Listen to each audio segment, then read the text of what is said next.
नमस्कार दोस्तों, आपका मेरे चैनल में बहुत बहुत स्वागत है। आज मैं हिस्ट्री की सीरीज़ में अगला चैप्टर जैन धर्म लेकर आई हूँ। इससे पहले हमने बौद्ध धर्म कर लिया था। हमारा जो चैप्टर चल रहा था वो प्राचीन धार्मिक आंदोलन चल रहा था। उसी के अंदर हम जैन धर्म आज पढ़ेंगे। बौद्ध धर्म हमारा कंप्लीट हो गया था, जिसका मैंने 2 पार्ट्स बनाए थे। वो अगर आपने नहीं देखी है वो वाली वीडियो, तो पहले वो वाली वीडियो देखिएगा, इसके बाद इस वाली वीडियो पे आएगा।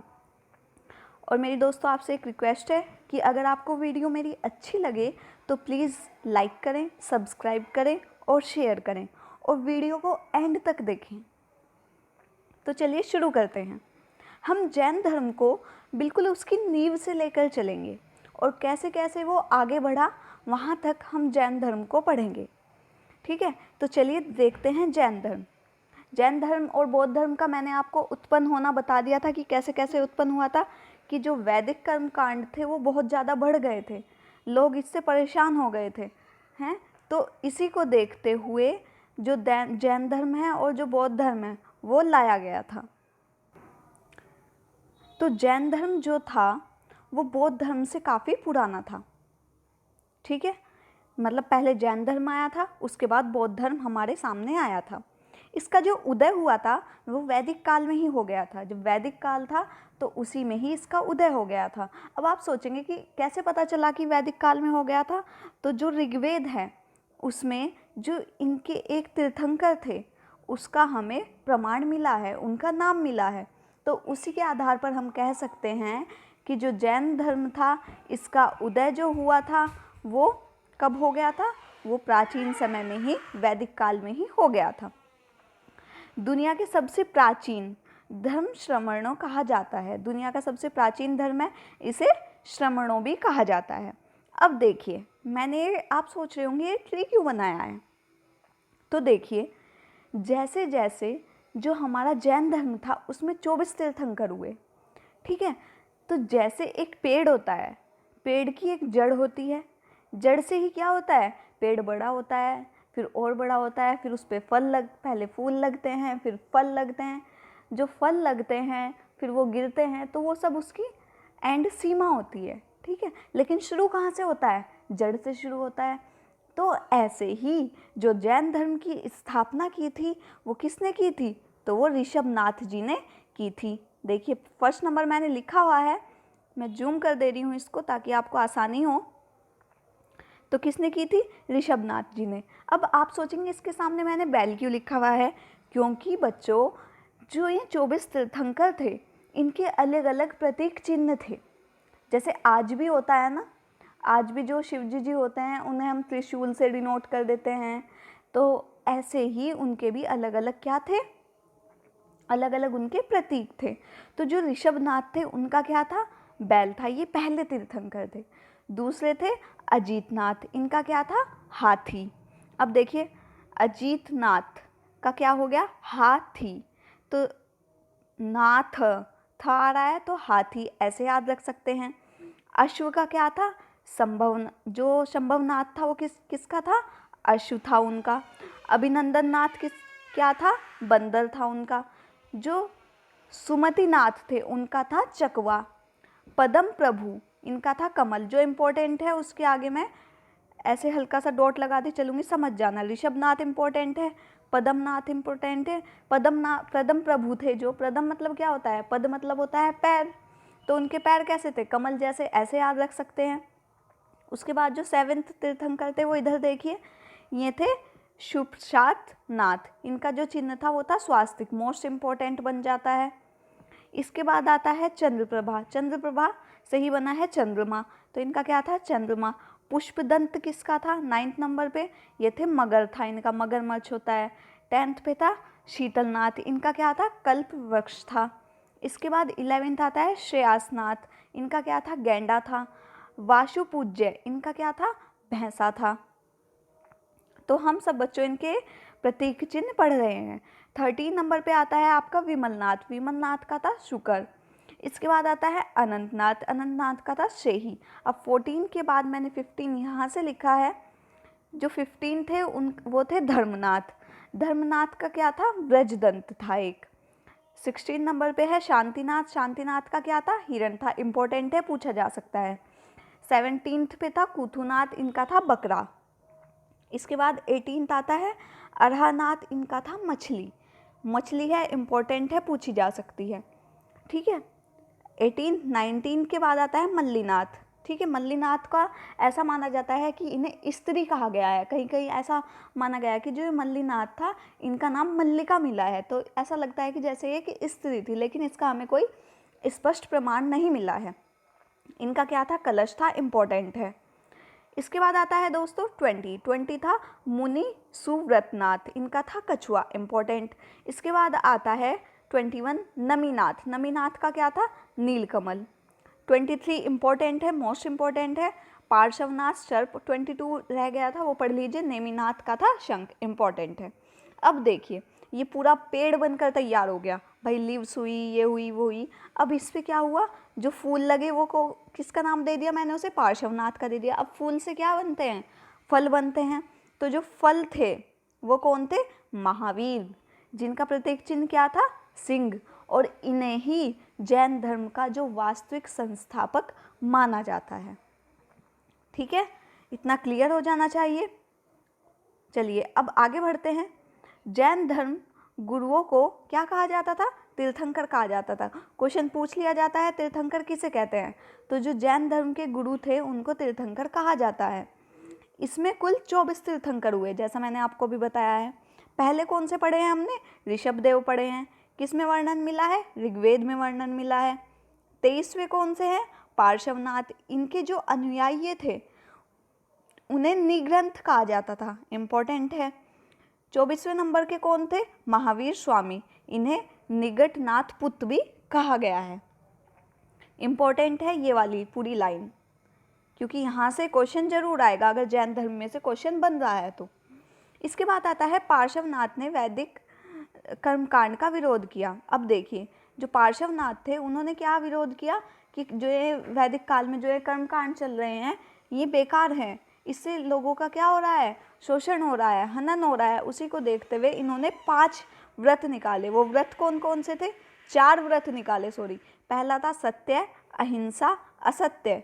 असत्य का पूछा जाता है, असत्य का मीनिंग क्या है? तो चोरी न करना। अपरिग्रह क्या होता है? धन का संचय न करना, मतलब किसी तरह का धन नहीं जुटाना। अब देखिए इन्होंने 4 सत्य निकाल दिए। अब आपका एक क्वेश्चन बनता है मोस्ट इम्पोर्टेंट, जो ये 4 पार्श्वनाथ के जो ये 4 आर्य सत्य थे, आर्य व्रत थे, इनमें जो 5वां व्रत था वो किसने जोड़ा था? तो वो महावीर स्वामी ने जोड़ा था। वो कौन सा व्रत था? तो वो बच्चों ब्रह्मव्रत था। ठीक है, क्लियर हो जाना चाहिए, इम्पोर्टेंट क्वेश्चन बनता है। ठीक है, तो चलिए आगे बढ़ते हैं। अब देखिए जो इम्पोर्टेंट था, एक ओवरव्यू था, वो मैंने आपको दे दिया। अब महावीर स्वामी से बहुत सारे क्वेश्चंस बनते हैं, वो हम यहाँ देख लेते हैं। महावीर स्वामी कौन थे? 24वें तीर्थंकर थे। इनका जो बचपन का नाम था वो था वर्धमान, मोस्ट इम्पोर्टेंट है, पूछा जाता है। बौद्ध के नाम में और इनके नाम में कंफ्यूज नहीं होना है। उनके बचपन का नाम क्या था? सिद्धार्थ था। किसका? जो बौद्ध थे उनके बचपन का नाम क्या था? सिद्धार्थ था। और इनके बचपन का नाम क्या है? वृद्धमान है। इनका जन्म हुआ था 540 ईसा पूर्व में। कहाँ हुआ था? कुंडग्राम में हुआ था। ऐसे याद रख सकते हैं कि जो महावीर थे वो कुंडल पहन के पैदा हुए थे, तो क्या हो गया? कुंडग्राम हो गया। जो इनके पिता थे सिद्धार्थ, जबकि जो बुद्ध के बचपन का नाम क्या था? सिद्धार्थ था। तो बच्चे कंफ्यूज हो जाते हैं, लेकिन जो इनके पिता थे उनका नाम भी सिद्धार्थ था। ये ज्ञातक क्षत्रिय कुल के प्रधान थे। इनकी माता क्या थी? त्रिशाला थी वो, इनका नाम। ये लिच्छवी राजकुमारी थी। लिच्छवी एक साम्राज्य था, उसकी ये राजकुमारी थी। इसके बाद जो इनका विवाह हुआ था वो किससे हुआ था? यशोदा से हुआ था। तो ये इम्पोर्टेंट बन जाता है। इसके बाद जो अगला आता है गृह त्याग। जो इनका गृह त्याग हुआ था वो सत्य की तलाश में 30 वर्ष की आयु में इन्होंने संन्यास ले लिया था। मतलब जब ये 30 साल के हो गए थे तो इन्होंने अपना घर का त्याग कर दिया था। जो भगवान बुद्ध थे उन्होंने कितने में किया था? उन्होंने 29 वर्ष में कर दिया था। तो दोनों को कंपैरिजन करके याद करोगे तो आई होप आपको ज़्यादा अच्छे से याद हो गया और आप कंफ्यूज भी नहीं होगे। चलिए आगे बढ़ते हैं। अब देखिए इन्होंने क्या किया था? 12 वर्ष तक तपस्या की थी। कहाँ तपस्या की थी? तो जंबिके ग्राम के निकट ऋजुपालिका नदी में किनारे इन्होंने क्या किया था, कैवल्य, कैवल्य किसे कहते हैं बच्चों, ज्ञान को कहते हैं, ठीक है, ज्ञान को ही कैवल्य कहा जाता है। तो हाँ, इन्हें ज्ञान प्राप्त हुआ था। उस समय जब इन्होंने अपनी इंद्रियों पे विजय पा ली थी, जब इन्हें ज्ञान प्राप्त हो गया था, तो तब ये क्या कहलाए, तो ये जिन व महावीर तब कहलाए। जैसे भगवान बुद्ध थे, जो सिद्धार्थ थे, वो बुद्ध कब कहलाए, जब उन्हें ज्ञान प्राप्त हो गया। तो ऐसे ही ये जिन और महावीर कब कहलाए, जब इन्हें ज्ञान प्राप्त हो गया।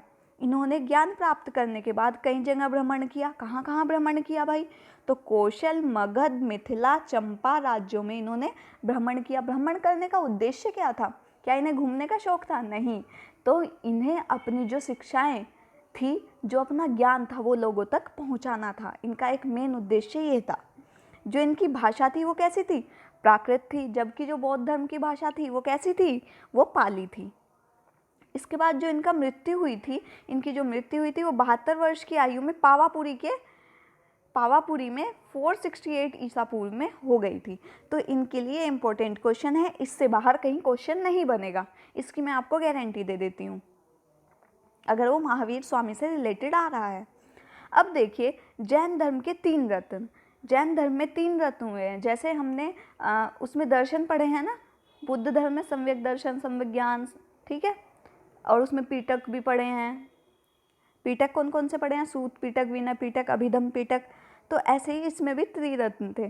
तो त्रिरत्न इसके क्या थे, सम्यक दर्शन, सत्य में विश्वास, सम्यक ज्ञान, शंका रहित वास्तविक ज्ञान, और सम्यक आचरण, सुख दुख में संभाव, सुख दुख में एक दूसरे का साथ निभाना, ये चीज़ थी इनकी। ये तीनों आप याद रखेंगे। चलिए नेक्स्ट आता है हमारा, कुछ समय उपरांत श्वेतांबर व दिगंबर 2 भागों में बट गया। अब आपको वो वाला भाग याद आना चाहिए जो हमने बौद्ध धर्म में पढ़ा था, हीनयान और महायान। ऐसे ही बुद्ध धर्म भी बटा था, ऐसे ही आगे चल के जैन धर्म भी बट गया। क्योंकि बच्चों क्या हो रहा था, जिस सपने को लेकर, ठीक है, कि हम जो समाज में बुराइयां हैं उनको फैलाकर जो मनुष्य जीवन है उसको सफल बनाएंगे, कोई कर्मकांड नहीं करेंगे, तो वो उनका अस्तित्व खोता जा रहा था। तो इसमें भी क्या होने लगे थे, बहुत कठिनाइयाँ आने लगी थी, ठीक है। तो चलिए देखते हैं क्या थे इनमें अंतर, श्वेतांबर और दिगंबर में। तो जो श्वेतांबर थे, जो श्वेत वस्त्र को धारण करते थे, उन्हें क्या कहा गया, श्वेतांबर कहा गया। और जो नग्न रहते थे उन्हें क्या कहा गया, दिगंबर कहा गया। देखिए, श्वेत, श्वेत मतलब होता है सफ़ेद, तो आप ऐसे याद रख सकते हैं, सफ़ेद वस्त्र धारण करने वाले श्वेतांबर। इसके बाद मोक्ष प्राप्ति के लिए वस्त्रहीन होना आवश्यक नहीं है। इनका मानना था कि अगर आपको मोक्ष प्राप्त करना है तो आपको वस्त्रहीन होने की ज़रूरत नहीं है, जबकि ये मानते थे कि जब हम सारी विलासिताओं को त्याग देंगे तभी हमें मोक्ष प्राप्त होगा। इसके बाद देखिए, श्वेत वस्त्र, श्वेतांबर, तो जो इसका दूसरा अर्थ निकाला गया है वह है श्वेत है अंबर जिसका। दूसरा आता है नंग स्वरूप वाले, नग्न मतलब जो बिना कपड़ों के रहते थे, उन्हें क्या कहा गया है, दिगंबर। दिशाएं हैं अंबर जिसकी, ठीक है, इसका छंदी विच्छेद क्या बन गया, दिशाएं हैं अंबर जिसकी, ठीक है। तो चलिए आगे बढ़ते हैं। एक बात और याद रखिएगा कि जो श्वेतांबर थे इन्हें क्या कहा गया है, स्थूल वृद्ध के शिष्य भी इन्हें कहा गया है। और जो दिगंबर थे इन्हें भद्रबाहु के कहा गया है, इन्हें भद्रबाहु के शिष्य कहा गया है, और इन्हें स्थूल वृद्ध के शिष्य कहा गया है। तो दोनों चीज़ें आप याद रखेंगे, एक बार को पूछा जा सकता है। चलिए, अब जैसे कि हमने बौद्ध की 4 संगतियाँ पढ़ी हैं, तो संगतियाँ तो इसमें भी हुई हैं, लेकिन सिर्फ 2 हुई हैं। तो वो 2 कौन कौन सी थी, जैन धर्म में 2 महासभाएं हुई जो कि निम्न प्रकार है। प्रथम जैन सभा क्या थी, समय क्या था इसका, 300 ईसा पूर्व, किसके शासनकाल में हुई थी, तो चंद्रगुप्त मौर्य के शासनकाल में हुई थी। जो इनका स्थान था वो था पाटलिपुत्र, जो मौर्यों की राजधानी थी वो क्या थी, पाटलिपुत्र थी। तो सभा भी कहाँ होगी, पाटलिपुत्र में होगी। जो अध्यक्ष थे वो कौन थे, स्थूलभद्र, मतलब ये कौन से थे, श्वेतांबर थे। जो इनका कार्य क्या था, यहीं से जो जैन धर्म था वो 2 भागों में बट गया था। 2 भाग कौन से, श्वेतांबर और दिगंबर। आई होप आपको अच्छे से समझ आ रहा होगा, और आपको कहीं भी कन्फ्यूज़न है किसी भी तरह का तो आप मुझे कमेंट बॉक्स में कमेंट करके पूछ सकते हैं, मैं आपका आंसर ज़रूर करूँगी। अब देखिए, द्वितीय जैन सभा कहाँ हुई, तो समय क्या था, 512 ईस्वी पूर्व। जो इसका स्थान था वो था वल्लभी में, और जो इसके अध्यक्ष थे वो थे देवश्री शमाश्रमण। और जो कार्य हुआ था, इसमें क्या कार्य हुआ था, तो धर्म ग्रंथों को लिपिबद्ध कर दिया गया था। जो इसके ज्ञान थी, शिक्षाएं थी, उनको लिपिबद्ध कर दिया गया था। अब आप सोचेंगे कि बौद्ध धर्म इतना व्याप्त था जबकि इसके बाद में आया, जबकि जो जैन धर्म था वो इतना फैलाव उसका क्यों नहीं हुआ? तो दोस्तों, उसका फैलाव इतना इसलिए नहीं हुआ क्योंकि जो जैन धर्म था उसमें बहुत सारे कड़े नियम कानून थे जो कि हर एक व्यक्ति नहीं पूरे कर सकता था। तो उसमें बहुत सारी बाउंडेशंस थी। तो इसी को देखते हुए जो जैन धर्म था वो ज़्यादा अस्तित्व में नहीं आया है।